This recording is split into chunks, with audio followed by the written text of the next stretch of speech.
All right, we'll call it to order. First thing on the agenda is approval of minutes. Of course, I don't. We have to read a disclaimer first. Okay. So this meeting will be recorded and will be posted to YouTube and other social media platforms. By participating in this meeting, you understand that the recording could contain your video stream or your audio stream, including images of yourself or anyone else in the room with you.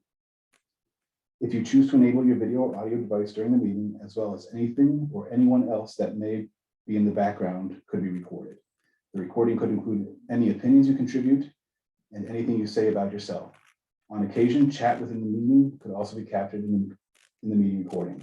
Therefore, anyone attending the recorded meeting may have aspects of their personal data recorded if they actively participate or not. Now we can call. Now we go. All right, we'll call the meeting to order.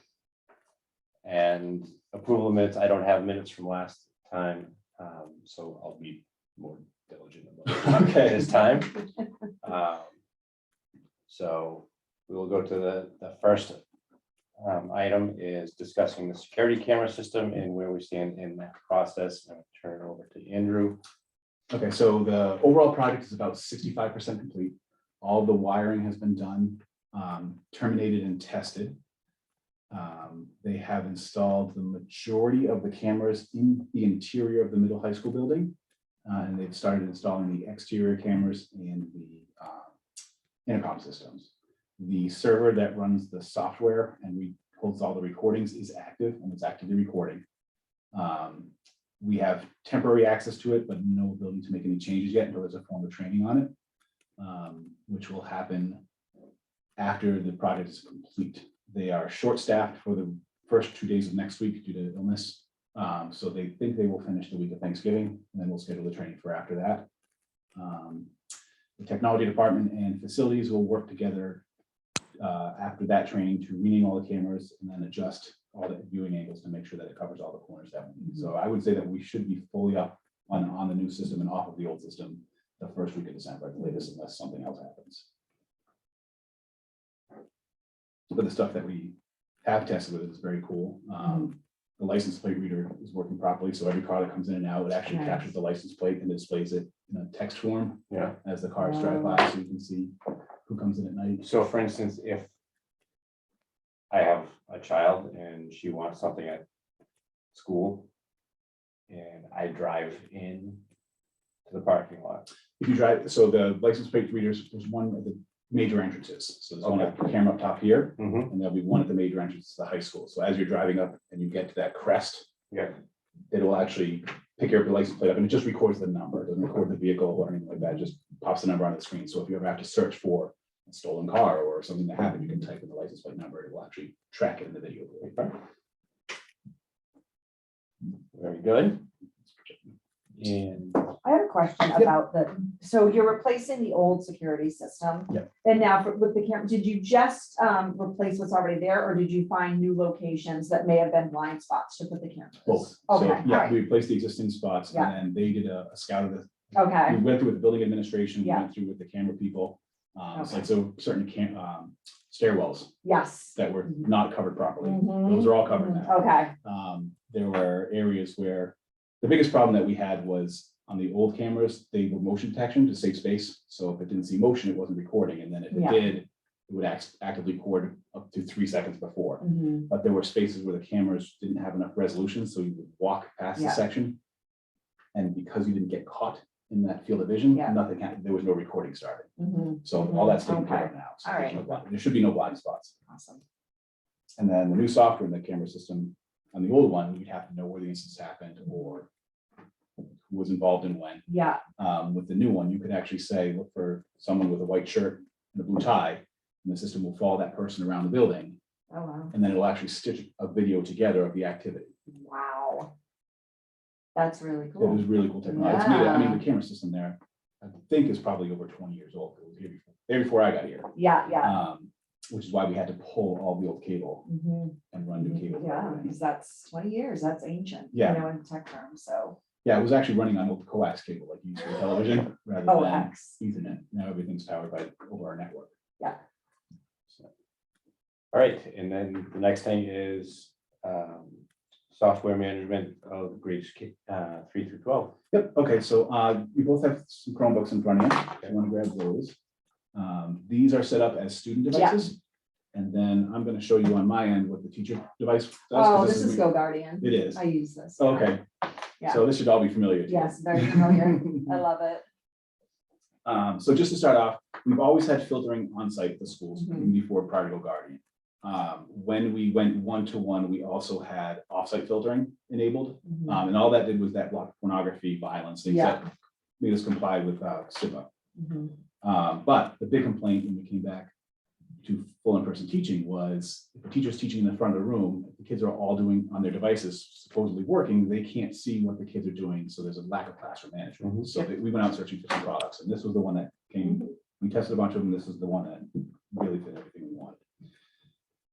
So the classes are actually linked to the teacher's Google Classroom. Mhm. So once the kid's in their Google Classroom, the system will automatically import them forward. You can gauge how long you want your classes to start, 35 minutes. And again, you're not held to this, it's automatically going to run for this long. The way we have this set up in our district Mhm. is this only functions on our Chromebooks while the students are in our buildings from 7 a.m. to 3 p.m.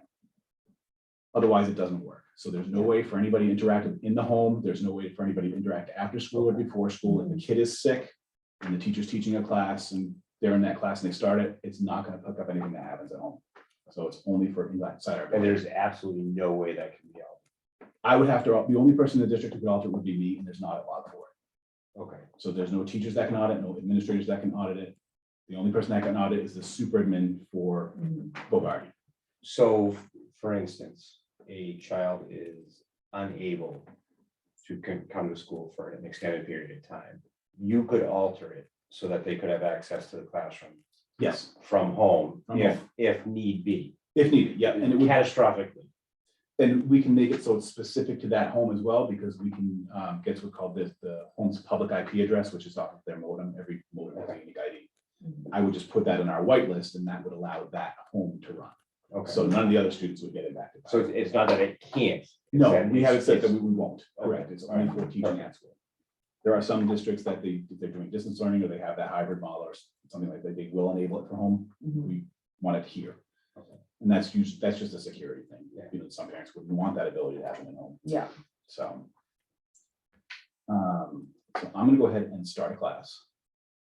And when I start a class, the program is fully transparent. We have it set so the students all get a little pop-up that says, welcome to the class, so they know that the session has started. And that pop-up should be in the bottom right-hand corner of your screen.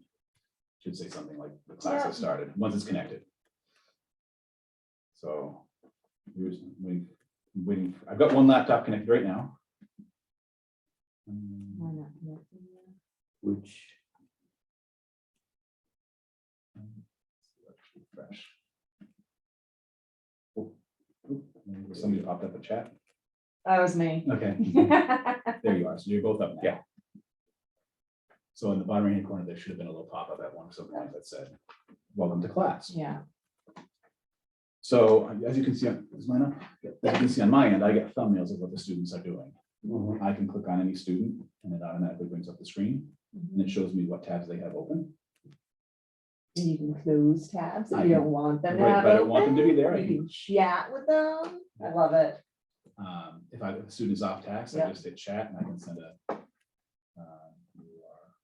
off task. The nice thing about this is I'm not calling out that student in front of his peers. I'm speaking directly to them. No one else sees it. So I'm gonna pop out of here and I'm just gonna go through a couple of settings. So if I don't want to be monitoring this as heavily as I could be, the program has something called off-task alerts into it. So I can say, I'm teaching math. If a student, I'm gonna be walking around the room, I'm not gonna be monitoring, but if a student happens to be off task and goes to a website that they shouldn't, I wanna know. So if I turn that on, the AI kicks in and it watches the website. If it's not math related, something flashes on the computer, on the teacher's computer screen saying, hey, student 4, so student 1 is off task. And I can set it to be, they can get off task for 15 seconds, they can go off task for 30 seconds before I get a notification or a minute. So it gives them a little bit of leeway for a kid who just might happen to pop out by accident. see, there are what they call scenes. So scenes are basically personal whitelists or blacklists. So you can set it so these kids can only go to specific websites that I want to, or I'm going to block other websites that other teachers may be using because I find them to be distractions. Mhm. Like it's March Madness. We don't block ESPN, but the kids are all on it. So for today, there's no ESPN. Yeah. That's a block list for the day. I can turn that on and off. I can alter it at will. So it's very flexible to the teachers. Yeah. They also have something called quick lists, which allows you to share that list with other teachers. So if I have one that works really well for me and I have a co-teacher I want to share it with, I just say, hey, take my quick list and they can make their own. So if I go into the white list, you should get a block screen on yours in a minute that automatically Yeah. blocks the kid because they're not on the site that I want them to be on. So that block list allowed Google, but didn't allow other sites. As soon as I'm Can done. you unlock that? for Yeah. me? No, I cannot. Not That's- today. Not today. And I can disable it anytime. So if Yeah. the kids are done for the day and I want them to go. Another nice thing is you'll see that there's student groups. So if I have groups of students that are supposed to be working on one project, groups of students that are working on another project, I can divide my class up here and apply different scenes. So those kids can go off on theirs and I'm not gonna be able to monitor them, so they're just staying on one website. I can pick individual students to monitor or control. So one of the things I can do is if I want all my attention on me, I don't want to be paying attention to what they're doing. Because I'm going to demonstrate something in front of the class. I hit lock device. I can say look up. At that point, all the devices are instantly locked. There's nothing for the kids to play with. Their focus is on the teacher. When I'm done, I can do the same thing and unlock.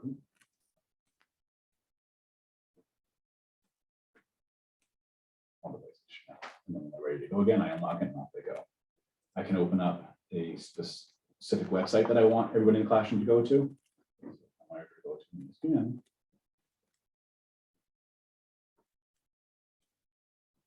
It'll automatically open that for them and they're directed to go there. This is especially good for the younger students because if I want them on the website very quickly, and I Yeah. want them trying to type it in, I can send it out to them.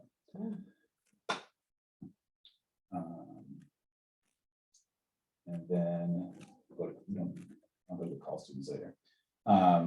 Another nice thing that we can do is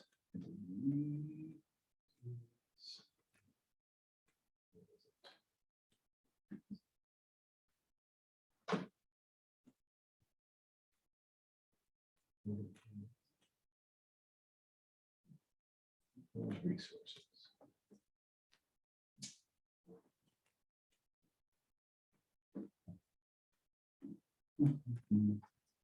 Oh, so here it is. So, like I said, they're all linked to Google Classroom. So if I have an assignment that I want them to go to, or a quiz I want them to take, these right here are all the resources I have in my Google Classroom already. So I just pick a link. Say open tab. And we'll bring the students right to that Google Classroom, right to that quiz for them to go off and start taking it. So again, they don't have to go searching through their assignments. You can direct the kids a lot. Timelines actually gives you the ability to look back at what the kids were doing during the class. So if I had a kid who I think was off task earlier in the day, I can just go through any point in time and it tells me what they were doing. If they had an off task alert. Screenshots, I can take a screen capture at any time and it will appear here. And then the other thing that's really nice is under call students. They have the ability, we don't allow video calls or calls directed to devices because everybody's on site. Okay. But we do have the ability to lecture. So I can present my screen to all the students. I say I want to share just a Chrome tab and I want this document. So now all the students are brought to this, they can't get out of it. I can demonstrate what I'm doing from my computer, tell them where I want them to go, and then I can send them off on their way. You also have the ability to record the lecture so that if I have a student who's absent and I want to send them a lesson for the day, I can record it here and I can send it off to them if they want to work from home. Start presenting. Classroom. And then, and that pretty much covers the in class. Again, I can chat with any student I want to. by picking the little chat button. Mhm. And then the student also has the ability to chat with me at will. They can only chat with the teacher. They can't chat with each other by clicking that little guardian icon that pops up in the taskbar. And that draws attention to the teacher. So if the teacher's working on something else, a little message will pop up.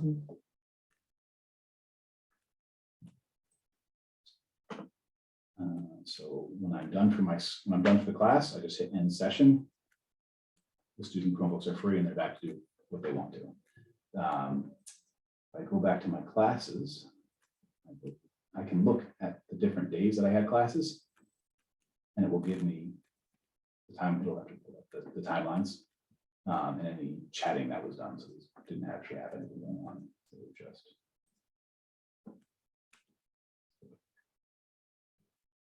let's see. So you can see that I chatted with a student. Pull up all the conversations we had back and forth. So was there any question about what a student was doing, or their parents says, well, I could never do that? You can say, well, this is the challenge I had, this is what they were doing at the time. You know, it's a little bit of reinforcement. And it's also nice to check if you think a student might be off task and you're just not finding it. Or if a teacher said, well, Billy was doing this, you can actually look to see that Billy was doing that or not. So right now we're rolling this out to every teacher, grades 3 to 12. We have enough licenses that allows about 50 more throughout the district. So if you have a teacher's having a student in the lower grades, they're having a particular problem with a student needs extra assistance, we can apply just to that one student. The teacher can help direct that or keep that student on task. We've had in a couple of cases, it's worked out really well. The teacher response has been fantastic. The ones that are using it absolutely love it. The biggest problem we've had is we had a short day, so our bell schedule was shortened, and they had all been used to putting in the 50-minute classes. So they did their normal session, but you can't have 2 sessions at once. So the kid would go to another class and he'd still be stuck in the previous class's session. So you have to end the session, So if I say I wanted to run for 45 minutes, my class is only 30 minutes. As I leave and go to my next class, I open my Chromebook, it's still on the other teacher's display for the next 15 minutes, unless they click the end session. Okay, so it's not that you're entitled to teaching for 45 minutes, you just have to make sure that you end the session. Right, Okay, all right. And teachers also can, what I do is I schedule, so mine automatically start. Right. Like I scheduled all of my start times for my periods and my end times. So if something changes within the schedule or you mix up classes, you have to make sure that you're, because I'll get a phone call from another teacher. Mrs. Cormier, we're in that class right now, but your Go Guardian is still running. I'm like, oh God. So that happens too. So you just have to kind of be cognizant of, but it's nice to, because a lot of times you're so busy at the beginning of class, you don't always remember to, get it going. Right. And it's nice too, because when you do the scheduling, you can say when a student joins my class, you can pre-plan, open up this webpage as soon as they get here, so they can start working on whatever you want them to work on. So the kids that want to get self-directed, they're ready to go. So yeah, we've had this in place since middle of September is when we got trained on it. And again, it's very, very heavily used at the high school. All the classrooms are being used. I don't know, every teacher, we're going through that now. Okay. But yes, when I go through my log, we did the log for the last 2 weeks, I had over 2,000 sessions. So I mean, that's heavy use because it records every single one. that's great. Yeah. That's fantastic. I haven't heard any complaints from my daughter, so. No, and they usually won't, because again, a lot of it is the kids, so as long as they know that that's happening, that's fine. If it was, that's why we always broadcast that little, your session started. Yeah. Everybody can see. Okay, Great. all right. Any concerns? Any comments or anything like that? No. All right. So as far as the web page is concerned, I know we're not addressing it today, That's okay. but the next meeting, maybe. So we are still in the mock-up phase where we're giving them design, we're giving them ideas, they're presenting back to us, this is what we envision that you're thinking. Then do you want to make changes to this? Do you want to keep that? So we're in our second or third round of that right now. Okay. And right now it's mostly little stuff like, oh, like these images to be more recessed, or we want that image to pop more, and that's what they're doing. So you have an outside. Yes, we're using Entrado, which is they're more commonly known as School Messenger. But we're doing their custom design for it. So the current timeline for them is once we actually settle on what we want it to look like, and their vision matches what our vision is, they assign us a web developer who actually starts coding. And the turnaround time on the district web page is usually between 40 and 55 business days, depending on how involved it is, how much structure there is. And then they'll start building the school pages off of that because they'll present that to it and say, okay, this is your district. Are you happy with this? Can we move on to the next? we're allowed to say no up to 3 times at no additional cost, and they will go back and redesign. So that puts us January-ish right now for the district webpage. Okay, If they come back with this next vision of, we're all on the same page. And then moving forward, they didn't say how long the school pages are, but they tend to move much faster because the school pages are very similar in structure to your district webpage. okay, So we've met with all the departments to go over what the new structure is going to look like, what the outlines of the web pages are. So we presented all of that. Okay. So as we get closer to completion, I'll bring more mock-ups that you guys will actually be able to scroll through and see what it's supposed to look like. okay, Cool. Looking forward to that. Yes, me too. Yeah. all right. We'll adjourn. All right. As far as the next meeting, we'll play it by ear, maybe January. Yeah, that's fine. Okay, Sounds good. all right. Well, the big meeting.